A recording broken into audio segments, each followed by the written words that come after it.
Hi there, my name is Mrs. Crawford and I'm your student's English 3 AP teacher. My email is samantha.crawford@nist.net as you see on your screens. The phone number that you can reach me at is 397-7000 and my extension is 3314. However, email is going to be the best way to get in touch with me, and it's also the easiest for me to be able to send you any feedback or updates on your student. My conference period runs from 1:45 to 2:47 p.m., so that's sixth period.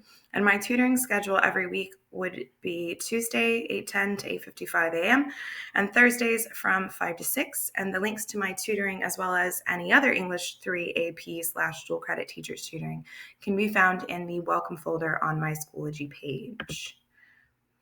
Other important course information that you might have questions over might be my late work policy, which is that no work is penalized for being late, but there's also no guarantee that I can get any late work graded and returned to students before they are tested over that material. So it's very, very important that all students are reaching out for help when they have questions over assignments, when they are struggling with assignments. That way I can help them during tutoring or during class, and that way they get the most out of every assignment.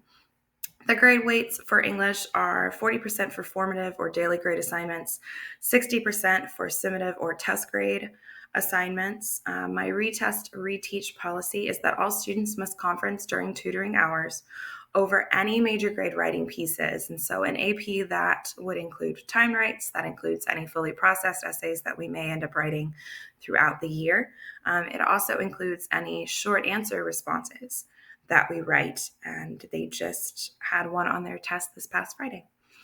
And so multiple choice, however, those test corrections have their own requirements and they are more easily able to be completed individually. However, if students have questions over the multiple choice tests, they can always come to tutoring and ask those questions.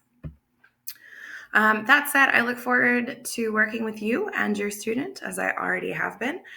Please email me with any questions that you have or think of. Thanks.